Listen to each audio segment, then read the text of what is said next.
We begin with comments posted in a closed group on Facebook by students at Wellington College and liked by other college students. They're now the subject of a school investigation. It's believed they were first posted on Sunday evening, and as well as being liked, they were seen by other students who were so concerned about them, they notified parents. This is what some of the posts said. Women. Not even drunk. Pass her out, then f*** her. Job done. If you don't take advantage of a drunk girl, you're not a true WC boy. Radio New Zealand was given screenshots of the comments, and so too has the school itself. Being the headmaster of Wellington College, Roger Moses, has begun an investigation. Somebody from the public flicked through an email with the comments on it, John, and we've been doing some investigation since then, but obviously we're appalled and disgusted by the content. It's something that simply doesn't reflect the values of our school, but I guess it shows the dangers of immature boys on social media and the damage that can occur by these completely deplorable comments. So you are in the process of speaking to the boys or to their families. What are you doing? How are you handling this investigation? Well, the first thing we have to do is to find out when these comments took place. I mean, there are some jurisdictional issues in terms of if it's happened in the evening at home. We've already spoken to the boys, we've spoken to their parents, and it's likely that I'll be speaking to the school about it too, about the reputational damage that these things can cause, quite apart from the utter inappropriateness and the only word I can think of is the deplorable nature of these comments. What do the boys and the parents say, I mean, in general terms? Look, I think the boys are absolutely distraught with what's happened. I don't in any way want to minimise what was said, but I think at times there is bravado that can happen on these jolly websites.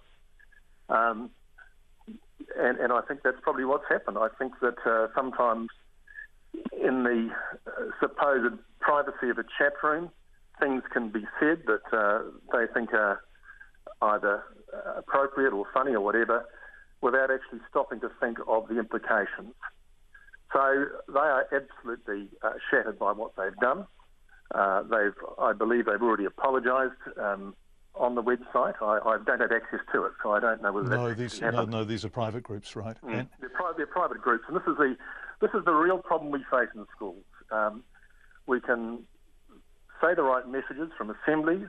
We can have the right programs in place. We can try and push the right values, but at times, regrettably, I guess in the, I can only say the privacy of these chat rooms that we don't have access to.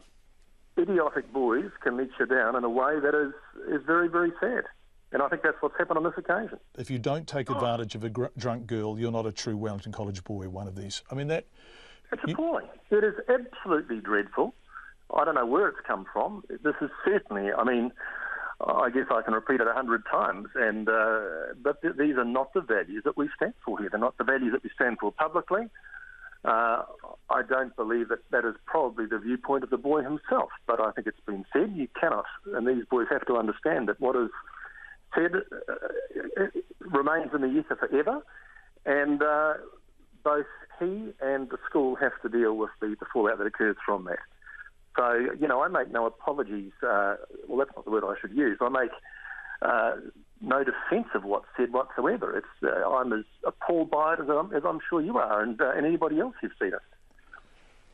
There's a bigger issue here, isn't there? And this is the behaviour of our boys on the internet, and who knows what their behaviour was like off the internet. The only behaviour we are able to truly look at is what takes place on the internet. It's also the material they can access on the internet, and this absolutely.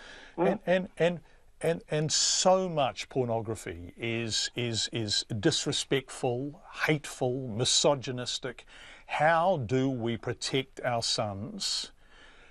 From the impact, the damaging impact of that. How do we make them understand that they have to behave better and be better?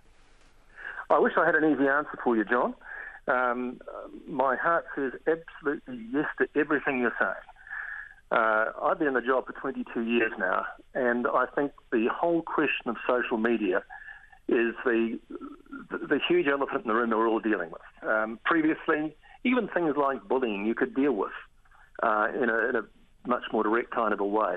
But with, as you say, with the influence of pornography, with the way that comments can be made, quite apart from this particular issue, any kind of bullying comments, at times I've seen this over the years, that things will be said that young men think are okay because they're cool to say. There's almost a gap between, I guess, their technological development and their moral, ethical development. That's the only way in which I can put it. So, it's hit us today. It's something I'm certainly not proud of as the headmaster of Wellington College. We're a great school. We've got great boys in it. In this occasion, we've been let down by two. And I think probably many of my colleagues who are principals throughout the country could easily see themselves in my position. It's a situation that none of us wish to be in. We are all vulnerable to. We can say the right message as much as we want, and I'll certainly be doing that and reinforcing it. But I think you're absolutely right, John. There is a much wider issue there, a wider issue of at the click of a button, there is access to pornography, there's access to all sorts of stuff that as young men, you and I would have had no knowledge of whatsoever. And so I think this whole world of technology, while it's done wonderful things in all sorts of ways in terms of access to knowledge, equally, I think there is a danger of a kind of a moral corrosion that goes on. I don't believe these particular boys are bad boys. I don't believe they actually mean this for 1 minute, but it's been said, and it can't be unsaid. Roger Moses, the principal of Wellington College.